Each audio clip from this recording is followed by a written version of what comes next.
Ubutumwa bwiza nk'uko bwanditswe na Matayo. Muri video ya mbere twabonye uburyo Matayo yerekanye Yesu nka Mesiya ukomoka kuri Dawidi, kandi akaba n'umwigisha w'ubutware nka Mose, ndetse ari nka Emanuweli, mu Giheburayo bisobanurwa ngo Imana iri kumwe natwe. Yesu amaze gutangaza no kwigisha ibyerekeye kuza k'ubwami bw'Imana, na nyuma yo kugarura ubwami mu buzima bwa buri munsi mu Bisiraheli, twabonye ko Yesu yemewe n'abantu benshi, ariko n'abantu benshi baramwirengagiza, by'umwihariko abakuru b'idini b'Abisiraheli, abafarisayo. Maze rero ikibazo gikomeye ni iki: ni gute ayo makimbirane hagati ya Yesu n'abayobozi b'Abisiraheli azagenda?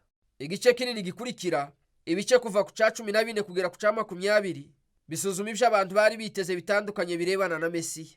Yesu akomeza gukiza abarwayi, kandi ubugira kabiri aha ifunguro mu buryo bw'igitangaza imbaga y'abantu bari mu butayu. Bamwe bari imbaga y'Abayuda, abandi ari abanyamahanga. Iki kimenyetso kirasa neza n'icyo Mose yakoreye Abisiraheli mu butayu. Kubw'iyo mpamvu abantu bose bishimiye Yesu, baribwira bati uyu ni umuhanuzi ukomeye na Mesiya. Uretse abakuru b'idini, imikorere ya Mesiya bari biteze yari ishingiye kuri Zaburi 2 cyangwa Daniyeli 2, havuga Mesiya utwarira mu nsinzi agacungura Abisiraheli maze agatsinda agahato k'abapagani. Kandi ushingiye ku buryo bo babyumvaga, Yesu yari umwigisha w'ibinyoma, avuga yigereranya n'Imana. Bityo muri iki gice harimo inkuru zivuga uko barushagaho kumurwanya ndetse banacura umugambi wo kumwica. Kubera iyo mpamvu Yesu yarabiyimaga maze akigishiriza abigishwa be nkoramutima z'icyo kuba Mesiya w'Abisiraheli bivuze, kubera ko atari byo uwo ari we wese yibwira. Mu mutwe wa 16 Yesu abaza abigishwa be ati, abantu bavuga ko ndinde? Maze Petero, uko bigaragara, atanga abandi asubiza neza ati, uko biri nuko uri Mesiya, uri umwana w'Imana nzima. Ariko ubwo bikagaragara ko Petero yatekerezaga ku mwami uzatwara biciye mu nsinzi y'imbaraga za gisirikare. Maze Yesu abwira Petero amukosora ati, nibyo koko nzaba umwami, ariko mu bundi buryo. Yesu atangira kwigisha ku byavuzwe n'umuhanuzi Yesaya, wavuze ko Mesiya umwami azababazwa kandi agapfira ibyaha by'ubwoko bwe. Uko rero niko Yesu yari arimo yishyira mu mwanya w'ubwe nka Mesiya, umwami uzategeka ahindutse umugaragu kandi agatanga ubugingo bwe ku bwa Isiraheli n'amahanga. Nibyo Petero n'intumwa basaga nkaho batabyumvise. Maze Yesu atangira ikigishwa cya 4 cyakurikiranaga n'uruhererekane rw'inyigisho nyuma. Ibi byose byashimangiraga imiterere y'ubwami bwa Mesiya, bugaragara nk'ubwubisi by'agaciro by'imikorere yacu isanzwe. Mu muryango w'umwami w'umugaragu, ubona icyubahiro ari ugufasha abandi, kandi aho kugira ngo wihorere, urababarira kandi ukanagirira neza abanzi bawe. Kandi mu bwami bwa Yesu ubona ubutunzi nyabwo ari uko uhaye abakene ibyawe. Kugira ngo ukurikire Mesiya w'umugaragu, ugomba ubwawe kuba umugaragu.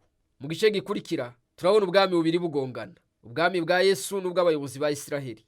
Yesu yagiye i Yerusalemu kwizihiza Pasika ahetswe n'indogobe, maze imbaga y'abantu bamwakira nka Mesiya baririmba. Nuko ako kanya Yesu yinjira mu gikari cy'urusengero maze arabavuyanga bikomeye, mu buryo icyo cyahagaritse igitambo cy'uwo munsi. Aho ibyo akoze bivuga kuruta amagambo. Ku mwami w'Abisiraheli, Yesu yari arimo agaragaza ubutware bwa cami bwe ku rusengero, aho Imana na Isiraheli bahurira.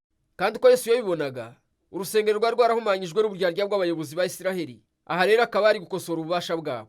Birumvikana byarababaje cyane, bityo bagerageza gutega Yesu umutego ngo bamusebye mu ruhame, ariko birabananira. Nuko birangira banzuye kumwicisha. Kubw'iyo mpamvu Yesu atanga ikigishwa cye kirambuye cya nyuma. Yabanje anenga bikomeye abafarisayo n'uburyarya bwabo, hanyuma arira ku bwa Yerusalemu n'uburyo yanze kwakira Imana n'ubwami bwayo. Nuko Yesu yihererana n'abigishwa maze atangira kubabwira ibyari bigiye gukurikiraho.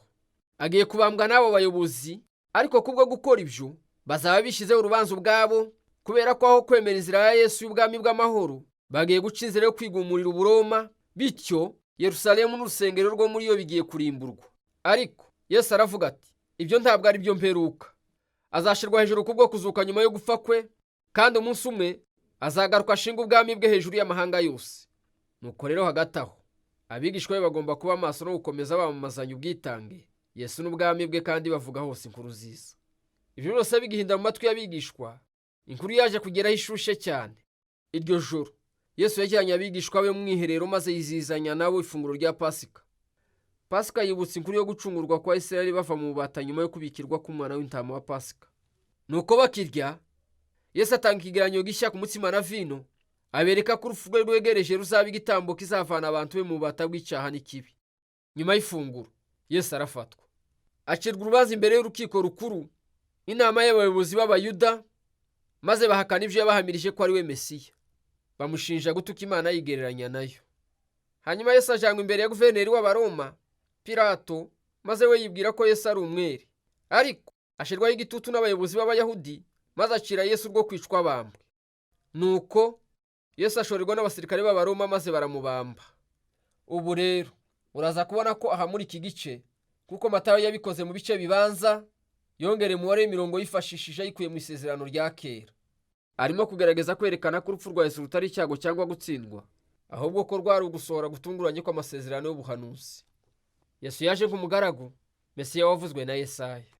Yirengagijwe n'ubwoko bwe, ariko aho kubacira urubanza, aba ari urucirwa mu cyimbo cyabo, yirengera ingaruka z'icyaha cyabo. Igikorwa cyo kubamba Yesu kirasozwa, maze umubiri ushirwa mu mva. Ariko iki gitabo gisozwa n'amayobera atunguranye, umutwe wa nyuma.